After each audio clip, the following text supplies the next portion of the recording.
Welcome to the Hamble. We are testing the Bente 28 today. Now, I've wanted to test this boat for a couple of years.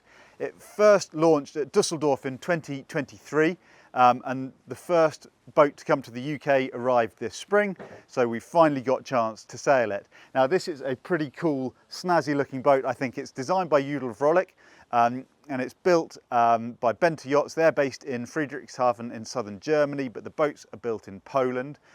What we've got is a really cool, fairly sporty cruising boat. She's not an out-and-out racing boat, but she should be really quick and enjoyable to sail on the water. Beamy hull, really wide, fat bow in the sort of the modern style, so she's powerful.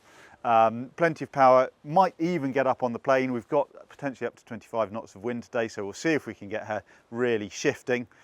She's fairly lightweight, but you have got all of your cruising comforts on board. You've got a proper heads compartment, nice cushions, all the berths, cooking facilities on board, and you've also got this really cool coach roof, doghouse, pilot house.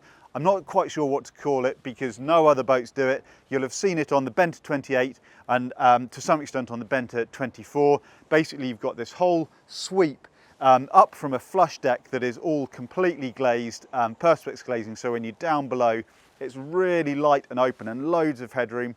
It also gives you good shelter in the cockpit, and what you get is a boat that might be a bit of a Marmite boat. You might not like the looks because it is really different to everything else, but I think it's super cool and I'm really looking forward to getting out on the water on her. So a couple of little things to point out about the design of this boat. Obviously you've got relatively high top sides, but they are nicely disguised by this bevel here and the chine lower down. That gives you maximum beam once the boat starts heeling, but keeps the waterline slightly narrower, as well as giving good form stability, lots of buoyancy, without making the boat look too huge. At the bow, you've got the bow knuckle is forward of the stem. So you've maximised waterline length. That's taken all the way aft. We've also got a retractable bowsprit. This one's carbon. Aluminium is standard, but you can opt for that. And then the jib furling genoa is taken all the way to the stem fitting for the forestay. And we've got a boom that extends all the way aft. The mast is stepped fairly far aft on this boat, and we've got a square top main with no backstay. So you're really maximising the sail area that you get for your waterline length on this boat. She weighs in at 3.2 tonnes. The whole thing is vacuum infused with a foam core in vinyl ester to keep the weight down and to make her as sporty as possible. She's not the lightest boat at 3.2 tonnes, but she's a long way from the heaviest, and she's got over 900 kilos of that is in the keel. We've got the 1.6 metre keel on this boat. You can have a 1.95 T keel if you want to, but with this version, ballast ratio of about 31%, which is pretty good, as well as the huge form stability, which should make her a powerful sailing boat.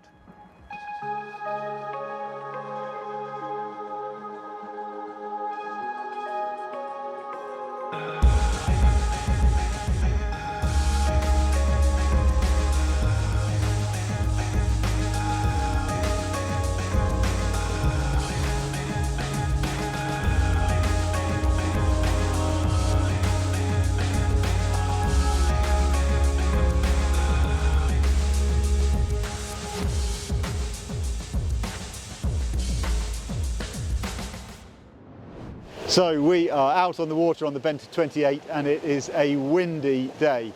We've got it probably about 20 to 25 knots true, but with the tide under us and going up into the wind at about 6 or 7 knots, that's giving us the best part of 30 knots of breeze. Now on the test boat, she's brand new and she's only got one reef fitted in the main, which means we're a little bit over canvas today. So we're actually just on our way back into Southampton water just to find a little bit of shelter. If we had 2 reefs in the main, I'd feel this would feel really comfortable. As it is, we are pushing it, but we're doing some really good speed. So just got a surf of 9.5 knots. Most of the time downwind at the moment, I'm sitting at 7.5 to 8 knots, and that's with 1 reef in the jib and 1 reef in the main. We're probably not going to fly the spinnaker today, sadly, but with 2 of us on board and the best part of 25 knots of wind, I think that might be biting off potentially more than we can chew. I'm sure if we were racing, we'd give it a go, but we're not, and we don't want to break the boat. Upwind, we haven't actually got wind instruments working on board today. There's still a fault with those, so I can't tell you precise upwind angles, and also in this rough water it's quite hard to get really high upwind because we want to just keep the boat moving, and we're obviously feathering the main because we're quite overpowered. That said, we're still getting upwind at reasonable angles, and we're doing boat speeds of sort of 5.8 to about 6.4 upwind. On a reach, we're easily doing 7.5, 8 knots, 7.6. Yeah, we're on a deep, broad reach now, and that's 8.5 knots we're sitting at. So that's well above the boat's theoretical hull speed, and we're enjoying riding down some of these waves. There we go, there's one. So the boat is performing really nicely. I've got loads and loads of grip. The twin rudders really help. When we get really overpressed, you notice that the boat's quite beamy because it starts to lift the keel out of the water, and we develop a bit of leeway, skid sideways a little bit, and then as the boat comes upright and accelerates again, that she really grips and gets moving again.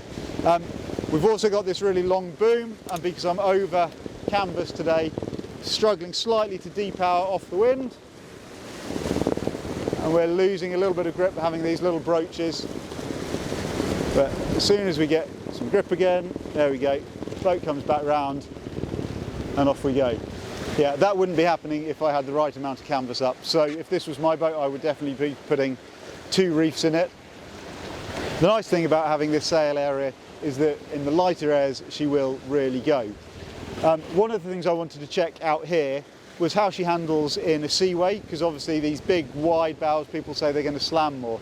Actually, she's quite nicely rounded in the forefoot, and the chine, 1 or 2 of the sort of the bigger chops, the chine did sort of bang a bit, but she's not really slammy. She just throws out the spray to leeward and carries on, and you can definitely feel the power in the hull without her being a really slammy or wet boat particularly. It's lovely having this solid doghouse in front of us to shelter behind as well, because that makes the cockpit feel really deep and secure. You've got good shelter from certainly when going to windward there. Main sheet, tiller, all nicely to hand. Traveller controls just behind me. So everything's where I need it to be, and everything is pretty well under control.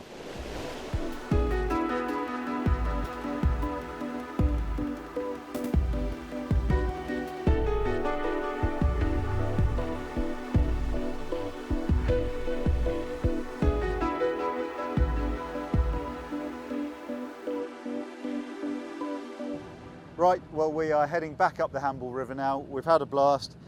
We're finally back in some shelter. It's been a pretty breezy sail. So just while we're going up the river, we've got 20 minutes now, so I thought I'd show you around the cockpit and up on deck. Hayne's got the helm, thanks Hayne. Yeah, so starting at the stern, obviously we've got an open transom in the modern style, as it were.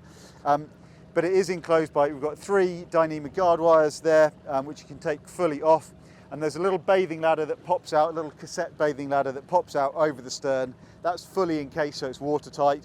And then you've got really easy access to the water. You've also got space for, it's not a full width traveller, but it's sort of half width, 3/4 width across the stern. And that gave us loads of control today when we were trying to depower the main. We could bring it up onto the high side or drop it down onto the low side. Gave us lots of room to play with it. And obviously the main sheet is actually taken to the end of the boom, which is a really nice feature of having a really long boom. It's a big sail area, but it also means that you've got the main sheet, or the main parts of the main sheet, more or less clear of cockpit. The forward end of the main sheet is taken to this speed sheet system here. So you've got a double ratchet block and 2 cleats. So if you want to pull it in fast, you pull both at once. If you want fine control, you just pull one of them at once. And that's really nice because it means that you can either get it in quickly or you've got the power to do fine control. So I think that's a really good system. I like that. The traveller control lines are taken to the aft end of the seat benches. So when you're sitting on the side decks, you can reach those really easily, and there's one either side. So I think that's been nicely set up too. Engine controls are at the transom here. Now, I think it's a little bit fiddly having them right aft. I'm glad to see that the key for the ignition is clipped on. In some ways, some of the other engine start panels where you've just got the kill switch down below and then a push start button in some ways might be better there, but that's what this Vitus engine has come with, so that's what's on board. But you've got all the dials and controls that you need to see your fuel and your revs, and that's easily accessible. And when we're manoeuvring, as you saw when I was coming out of harbour, you can sit on the coaming there, hold the tiller in one hand, throttle in the other, and you can see pretty much, because of you can see through the windows. You've actually got really good all-round visibility. Deck gear on this boat is really nice. This has got, I think this is an optional extra. These are anodised aluminium stanchions, and they're all reinforced. All the ones on the way forwards are reinforced as you would have on a race boat, so they're properly strong and they're not going to distort the deck if they get knocked. Filler cap for diesel. Other deck gear, sorry, is all from Harken. So you've got Harken blocks, and you can see here we've got, that's your tack line for your spinnaker. The tack line, sorry, the line to pull the pole out comes onto the starboard side there, and then spinnaker blocks there are all from Harken. And we're pre-rigged with fair leads for the furling line for off-wind sails as well. So all of those little details have been taken care of, which I think is really nice. Harken radial winches are good, and spin lock cleats.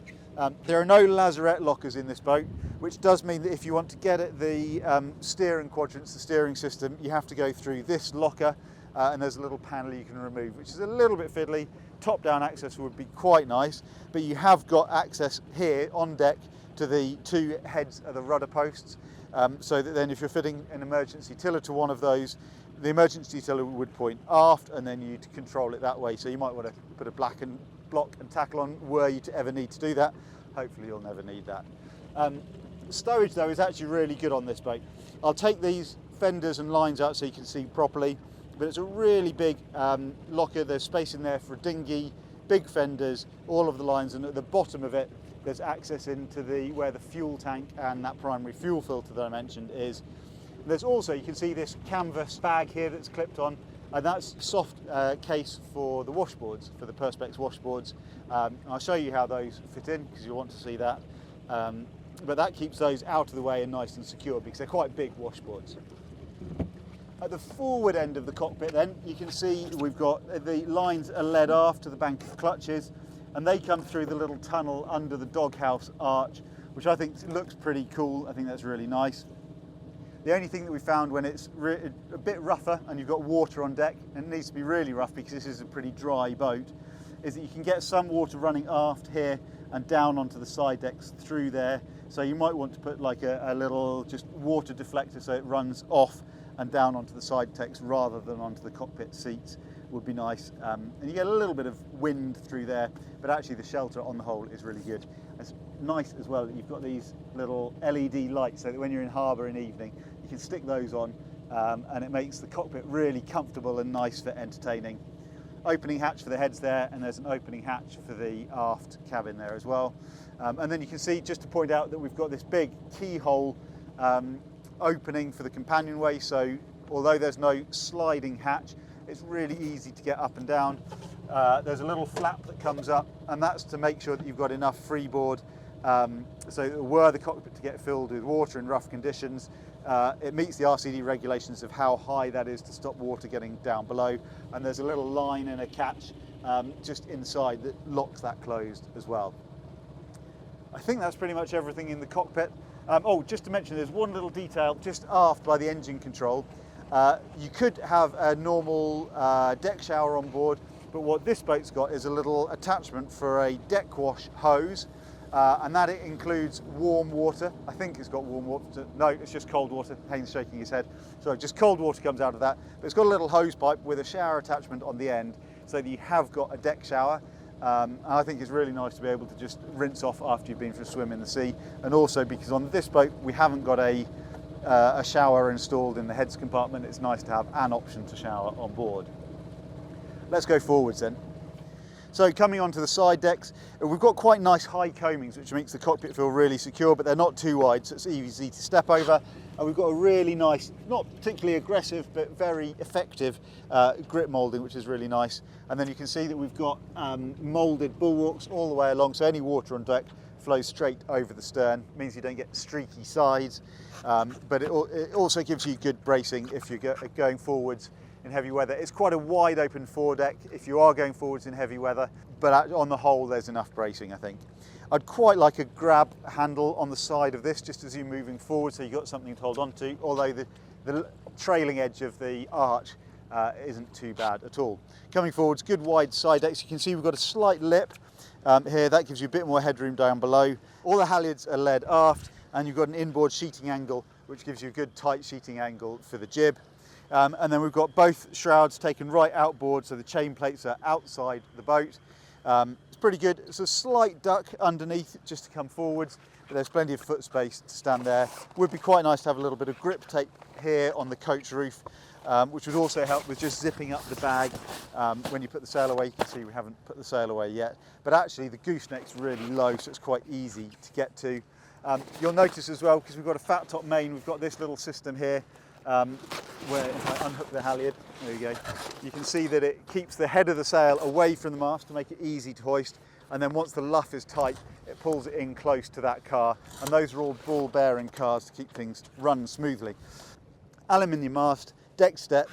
I don't think there's an option for a carbon mast, although if you really wanted one, I'm sure you could put one on. And it's a fractionally rigged mast with no backstay. So that means that it keeps it simple, it lets you have a fat top main, but it does mean you've got no backstay control. I did notice upwind a little bit today when we were sort of pushing it harder, the forestay sagging off to leeward a little bit. I would have really liked to have a backstay, but if you wanted that on this boat, you would have to have running backstays rather than a fixed backstay. That's entirely up to you.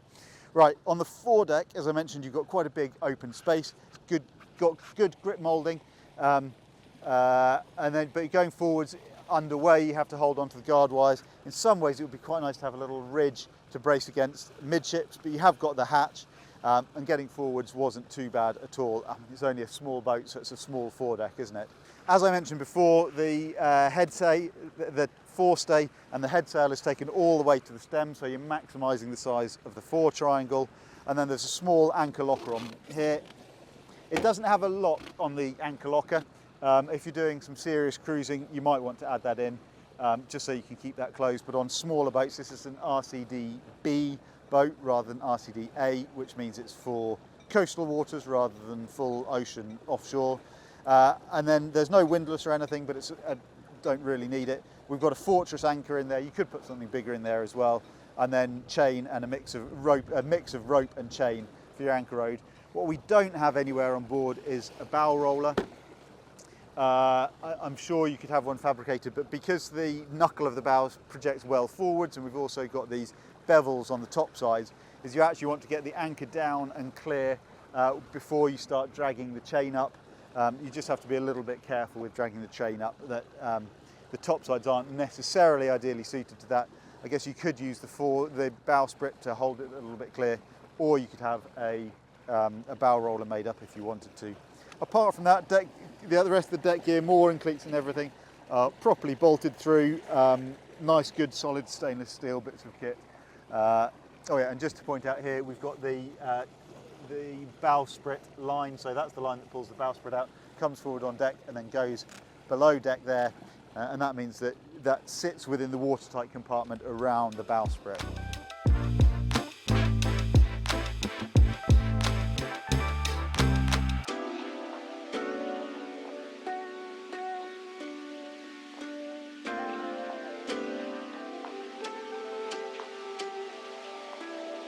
Well, we are down below now on the Bente 28, and this is something really quite special. I challenge you to find any other boat quite like this on the market at the moment, and it's really easy to forget that you're on a 28-footer, and that is because of this beautiful big coach roof, where you've got a fiberglass frame effectively, and then the rest of it is, it's not glass, it's perspex, but you've got windows above you and around you. So apart from the heads compartment, I've got 360-degree views all around here. The other thing for a boat of this size is it's really unusual to have a full 2 meters of standing headroom at the entrance to the companionway. Now I'm 185 and I can still stand fully upright at the aft end of this table, which means that all of this space is full standing headroom. Now I've also cruised on this boat with my family, and we had a rainy day on board as well as some sunshine, but when we were on board 5 of us down below could feel really cramped, but because we've got A, this standing headroom, you're not bending over, and B, we've got amazing amounts of light and views out that you don't get that sense of sort of cabin fever and being down in the belly of the boat. So you can spend time in here comfortably, even if the weather's not very nice, and you've got these wonderful views all the way around, and the deck isn't too high, so all of this is view. So I absolutely love that about this boat, and this boat, that really sets this boat apart. Let's have a little bit of a look around about how the rest of the space works then. So you come down, first of all you've got the heads to starboard. It's really nice to have a heads with full standing headroom. You can have a shower in there if you want to. This boat hasn't been fitted for a shower in there. And then we've got a galley to port and a small chart table and workstation to starboard. Forward of that we've got the full saloon, and then aft we've got a small double or a wide single in the quarter berth. So then you've got plenty of space for everyone to sleep. If you absolutely crammed this boat full, I suppose you could sleep 6 people on board.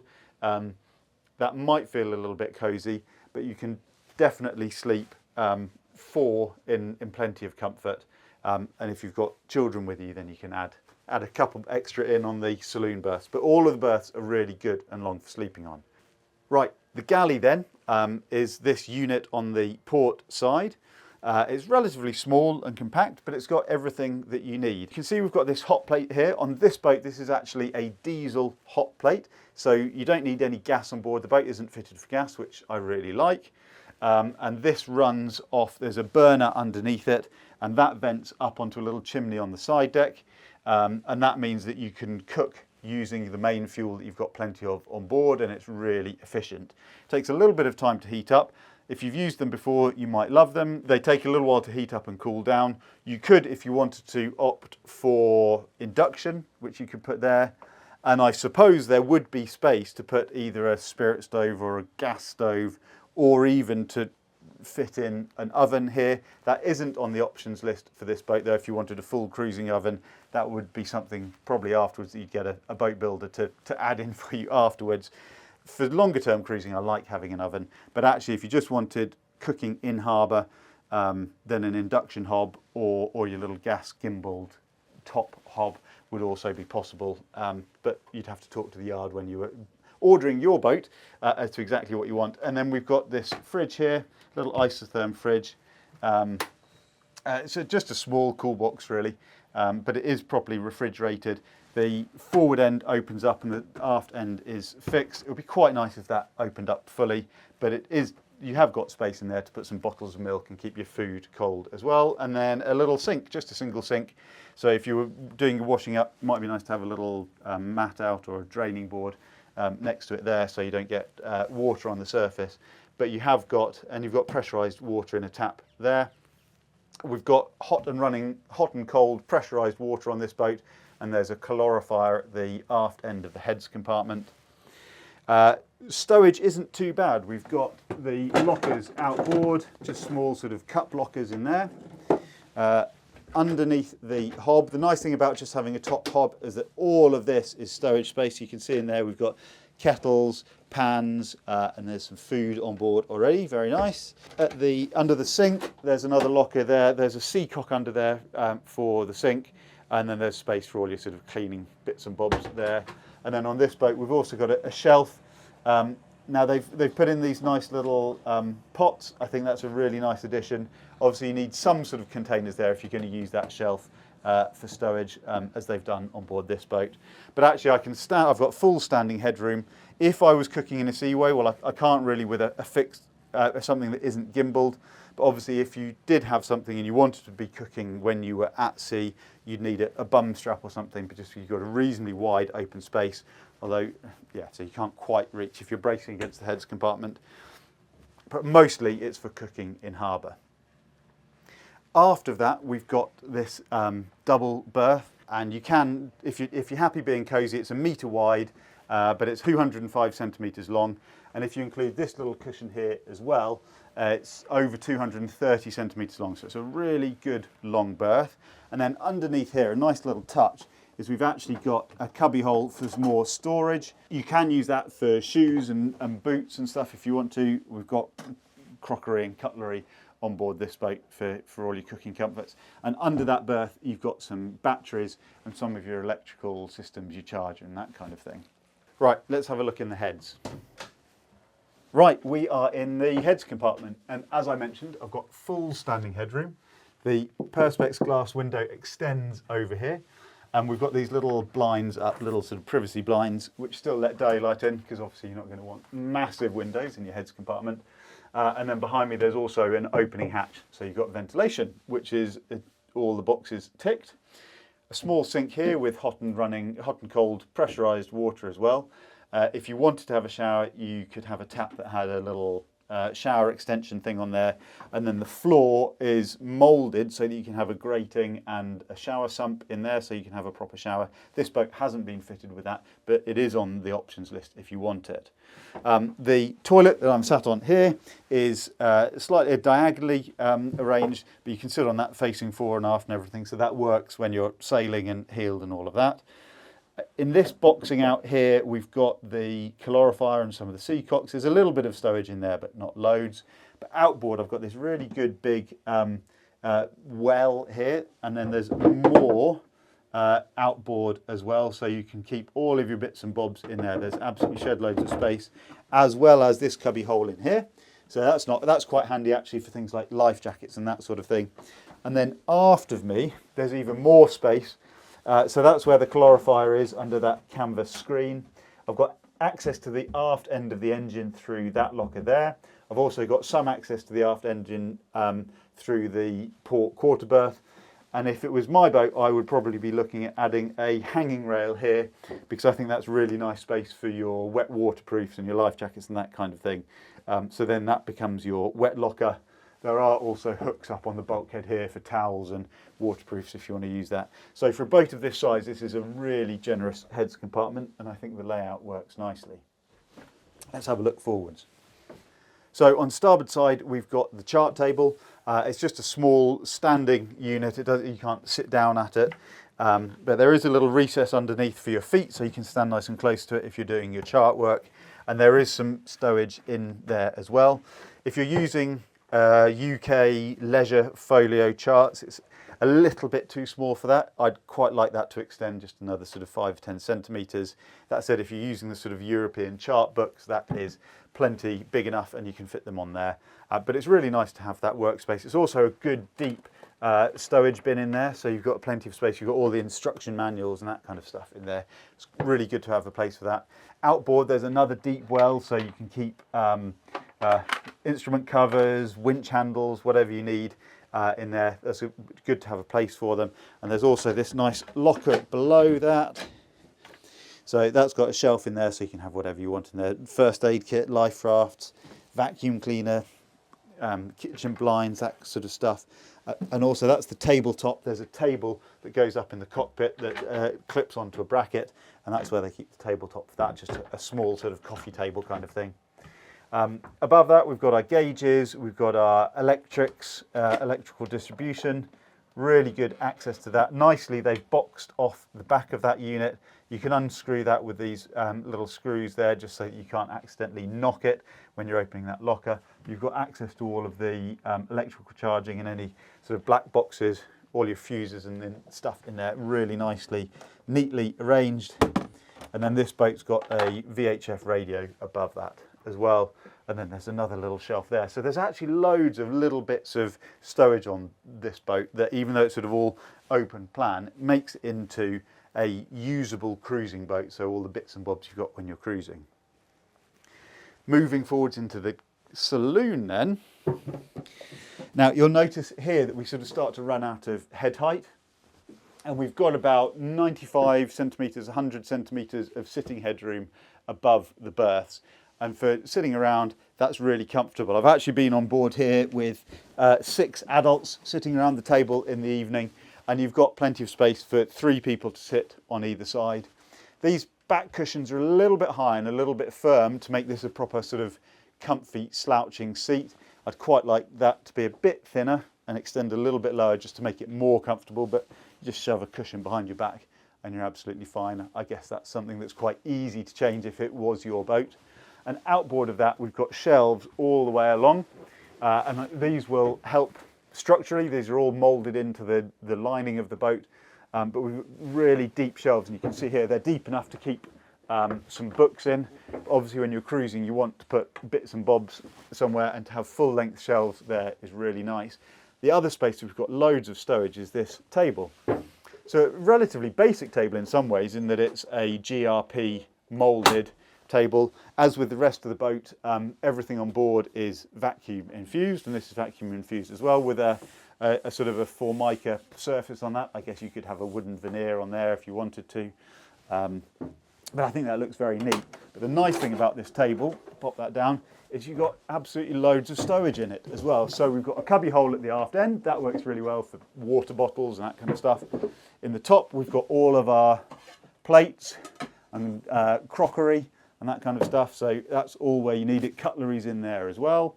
Then there's another bin up here for other bits and bobs, and then there is another one on another sort of cubby hole on the forward end of this table. So there's loads of space for putting little stuff, and there's also stowage under these berths where I'm sitting. So that's where the charts are being stowed at the moment, and then there's a bag in there for, I think that one's for a holding tank, and the fresh water is on the other side.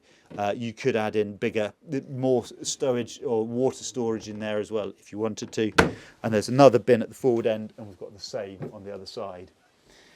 These berths are plenty long enough. They're 195 centimetres, so I think that's about 6'4", something like that. And then they are 65 centimetres wide, so perfectly comfortable berths. And you could easily add on some lee cloth onto here if you wanted to use them as sea berths, if you were doing proper passage making. At the forward end, we've got the double berth. Now, bumped my head there, sorry. You notice a little bit that you lose your head height. Similarly here, I've got about 90 centimetres of sitting headroom. This bed isn't really made for sort of sitting in. You can sit up in bed, you can lean against these bulkheads, and that's pretty comfortable if you're in bed. But the bed itself is huge. It is over 2 metres long, and it's fully 2 metres wide at the aft end, something like 55 centimetres wide at the forward end. So it's a really good big berth. And then again under here we've got more stowage as well. There's access here and then just backrests along the outside here, so you can lean up in here. So actually this is quite a nice place. We put the children up here, made this into a bit of a play pit for them, and they had a fantastic time playing in this area. They can't fall anywhere. I think they're looking at adding in a curtain that pulls across here to give you a bit of privacy and keep some of the light out. But you have got a nice big opening hatch, big enough to either climb out of or drop spinnakers down if you're doing that kind of sailing. But this boat's got a furling head sail on it, so you probably don't need to use it for that so much. And then at the forward end, you'll notice there's a small hatch. That's really just to give you access to the bow. I guess you could use it for stowage, but you don't really want to be adding weight up there anyway. And then you'll notice this moulding here. That's part of the deck moulding in a lining, and that's where the retractable bowsprit goes. So that's in there. They're going to add some ventilation in here. One little thing that I've noticed, having stayed on board this boat, is they could do with a bit of fixed ventilation, but that's something that the yard leaves an owner to fit depending on where you sail and the kind of ventilation you want. So you just add in a little dorade vent into the hatch there, or you could have it up in the deck here if you wanted to. There aren't any lockers up forward, so there's no sort of hanging space, that kind of thing. So you notice you're a little bit short of that kind of stowage. But for anyone up in here, you keep it in a kit bag, and then when you're sailing, it goes underneath the berth, and there's loads of space in there. The bilges are pretty shallow, so they're not really for stowage. I'll just lift one up here. You've got decent access to them, and then you can see the keel bolts as well. Just pull that around like that. So you can see we've got stainless steel keel bolts with big backing plates, and that's all super neat. And it's in between the stringers here. So where you are at the aft end of the cockpit, you're basically standing on the inside of the hull. There's no cockpit sole added in. As you come forwards, you've obviously got the frames for the rib to spread the keel loads out to the hull. They're moulded and bonded and laminated in. And then you've just got these wooden floorboards just to fill in the gaps so that you've got a nice even floor. There is a little bit of stowage that you can put in there if you wanted to, but that's not what it's really for. And then it's also worth mentioning that we've got these nice hull windows there at eye height, so I can sit here and enjoy the views out even when I'm down in here. And although the head height is low, because we've got so much space and light at the aft end, it really doesn't feel dark or dingy in here at all. So it's an unusual layout, an unusual arrangement with this big high coach roof, but it's one that I think really works for a cruising boat, certainly for sort of short-term cruising. But if there are only 2 of you on board, then there's also plenty of space for you to do slightly longer-term cruising as well. Let's just have a quick look at the engine then. On this boat, you can have electrical propulsion if you want. Some of these boats go to the European lakes in the Alps and things where you have to have electrical propulsion. Obviously, for cruising in the UK with strong tides and longer distances to motor, this boat's got a diesel engine. So the steps just lift up like that, and we'll move them out of the way. I guess you could have those on hinges if you prefer. A little bit clunky getting those out of the way, but once they're out of the way, you get excellent access to the engine. And here we've got a Vetus engine with it's a 16 horsepower Vetus, and that fits in there quite nicely and snugly. We've got good access to the alternator. There's an oil pump there to make oil changes much easier, which I really like. There's one of the filters is back here, but I think I have to go through the side hatch in the heads to get to the other filters. For the fuel and oil filters. The water strainer, slightly annoyingly, is right aft of the engine there. So there is a little hatch here that I can open. So that comes out there, and then I can reach the water strainer. But to check if there's anything in it, I have to physically take the cap off. I can't really see what I'm doing, so I do it by feel. Take the cap off, take the basket out, pull it out here. So that's not ideal. It would be really nice if the water strainer was further forward where I can see that a bit more easily. Also, the primary fuel filter, to get at that, that's actually in the space with the fuel tank, which is under the cockpit. And to get to that, I have to go through the cockpit locker, empty the cockpit locker. There's a hatch in there that then gives me access to the fuel tank and the primary fuel filter.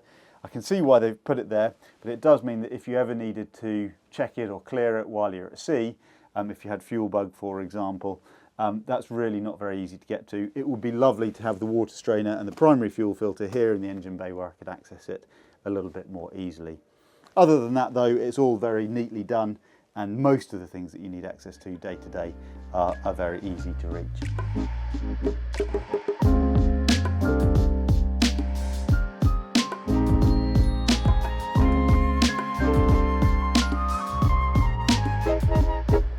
Well, that is coming towards the end of our test on the Bente 28, and as you can see, we are charging along, doing 7 or 8 knots back into Southampton water and towards Hamble, and we have had a cracking time on the water.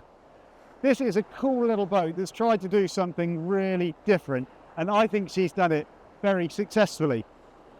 The coach roof and the accommodation is amazing for a boat of this size, and to be able to sail upwind at 6.5 knots and off the wind at least 8 knots in a boat that's got a proper head, 6 berths, a galley and 360-degree views from the saloon, I think is pretty cool. Now, she's fairly powerful, and I have to say we'd have definitely benefited from a second reef today. We haven't got one in, and as you've seen, we've been a little bit overpowered.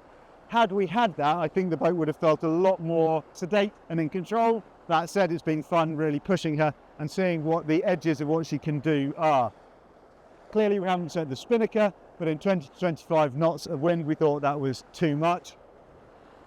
But she's still gone really quickly and she's been really fun to sail. I think the boat builders set out to do something really innovative and they've really achieved that. I feel that as a new design there's a few little tweaks to do, maybe to the sail plan a little bit, some of the finishing details down below. But overall, the quality and the standard and the thought they put into this design is absolutely first rate. Now, she costs about £135,000 sterling, including VAT. Clearly, that's not nothing, but there are very, very few boats, new boats out there that are going to be more affordable than that. And you might think 28 foot is too small for you, but for actually what the cruising that most UK people do, I reckon that at least for a couple or a family, this has got everything that you need for a weekend or a week's cruise on board. So I'd say she is definitely worth a look, and she is a lovely little boat that I've really enjoyed sailing today. Let's go and see if we can get this boat into harbour.